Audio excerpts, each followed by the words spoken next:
Ty. What's up, everybody? It's your boy Ty. Today, we are going to be doing a 5-minute review on The Flash. I am very excited to talk about this movie. It's been highly anticipated for a pretty long time now. It features Hawaii's most wanted, Ezra Miller. We'll get into that in a little bit. For those of you that don't know what a 5-minute review is, I'm giving myself 5 minutes, no more, no less, to talk about this movie. I'm going to give my thoughts, my opinions, what I loved, what I hated, just in 5 minutes. A timer will come up for you guys.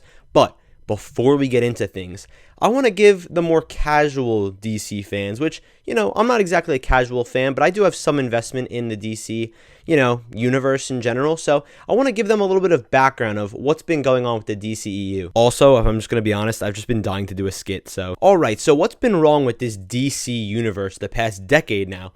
Well, I have a great analogy for you guys. So let's say that it's your first day at DC University. Actually, no, they're not good enough to be a university. We'll just say DC Community College. It's your first day. You've been very excited to get accepted. You put your money down, you sign the contract, you're locked in. But then, unfortunately, a day into DC Community College, you realized you actually have to take all your classes blindfolded, and you're mad. And also, over the course of that next semester, you're doing really bad. And by the way, that semester is 10 years. So then, by the time you're at the end of the semester, you're just ready to be done, and you've got some finals coming up. You've got 3 finals. 2 of these you have to take blindfolded, and you just fail. But luckily, you have a cool professor for the last one, so you know what? You get a little bit of a pass. But the whole point is, during this semester, you're just looking forward to next semester.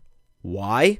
Because next semester, you're going to have a cool professor. And you heard that this cool professor lets you actually take classes without a blindfold on. And that, my friends, is a basic recap of what the DC Universe has been over the past decade. Alright, but guys, I don't want to waste any more time. If you like this video, please drop a like. Please subscribe if you want to see more videos like this. But yeah, let's just get right into the review. Alright, so the timer just started. Guys, I am very confident in saying that this is a win for DC. I feel like, that's a very rare thing nowadays, especially with all the misses that they've had, the whole reset. I just talked about it earlier in the video with the skit, but damn, it sucks because I feel like there's a lot of stuff that was weighing this movie down. Of course, I have to mention the whole Ezra Miller situation.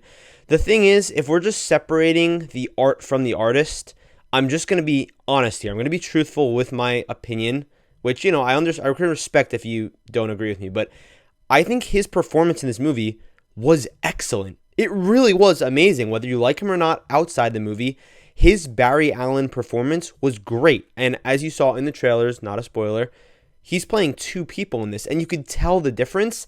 And on top of that, you could see the way that the Barry Allen that we know is maturing slowly over the course of this story, whereas the other younger Barry Allen is kind of just, goofy, but he's also kind of learning his way about the world.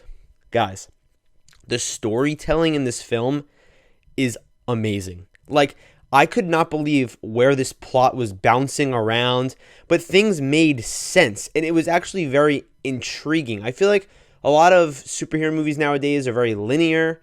You're kind of just going in a straight line, just towards the villain. But no, this is like a zigzag towards the villain. It's not like what you'd expect. How much time we got here? 3.5 minutes. Yeah, there was some stuff that I wasn't really expecting out of this movie. You got some little cameos dropped in there. Definitely liked them.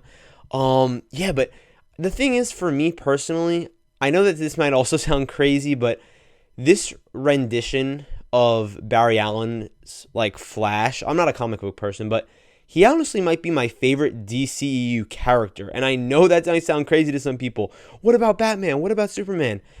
I don't know, something about Ben Affleck's Batman I'm not a big fan of, but I just really like Barry Allen. I think he's goofy, but also he has this charm to him, and I think I really like that. And like I said, I like Ezra Miller as the Flash, and it's just really unfortunate what's going on with that.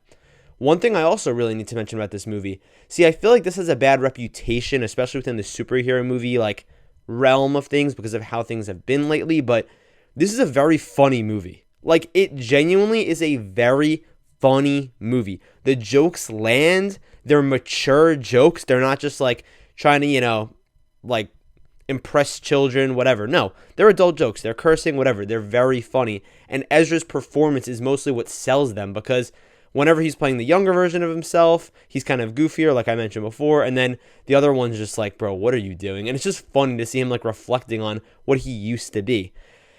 Man, Michael Keaton's pretty good in this. I wasn't like the biggest fan of him, but I thought he definitely was really cool. Supergirl was a standout for sure. I mean, she felt powerful. Her presence was like dangerous almost on screen, you know? And it was pretty cool, like the way they connected all these multiversal plot lines and things kind of made sense.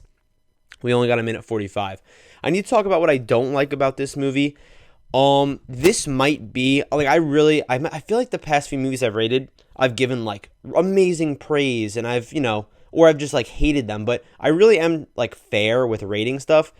I think that this might be the worst visual effects I've seen in a superhero movie since like 2010, maybe 2005. We'll just say the 21st century, my fault. But I cannot believe how terrible some of these scenes look. Like literally it looks like a CW show, but it's just so obvious. Like it's not even trying to hide it. Like, oh God, that was really bad. And honestly, it did hurt the score. Like sometimes I could overlook it, but sometimes I'm looking at these scenes and I'm like, Jesus, these are terrible. We've got a minute left. What else could I bang out here? Also, I think that towards the end, it just gets a little bit congested, and I don't really know if I was personally satisfied with the ending. Like, I thought it was really good. I loved Barry's, like, the whole emotional connection that he has with his mom. I thought there was really great fight scenes. I thought that also something that was snuck in here, which I really like, there is parts involving saving people. A lot of superhero movies are just good versus bad guy, like good guy versus bad guy, but this one actually had heroes saving people, which felt nice and a nice, like, switch up for once. But yeah, this was definitely a more complex story than I expected. I don't know how, like, the broad audience, like the people who haven't seen Man of Steel, are gonna think of this movie, but guys, I gotta say, I really did love this movie. I thought it was really great. It had its maybe small problems, but it was a great first watch. And yeah, that's about all I have to say. Well, that's going to wrap it up for today, guys. Thank you so much for watching. I really hope you enjoyed this video. Guys, go watch The Flash. I'm definitely recommending it. By the way, this is outside of the movie, so I'm not counting it as cheating, but I really did not like the post-credit scene that was in here. There's one post-credit scene, for those of you that don't know, but yeah, I thought it was like really stupid, and if you watch it, you'll see what I mean. It's just like, I don't know. I don't really see how this is leading into the DCU, but yeah, with that being said, guys, thank you so much for all the support. We hit 100 subscribers. We're at like 127 now or something, which is insane. I'm like shocked because my Spider-Man video kind of blew up. It has like 3,500 views or something. But guys, thank you so much. I love all you. Let's just keep it going. And yeah, Elemental review will be out tomorrow. So catch you guys there. Have a great night. See you guys.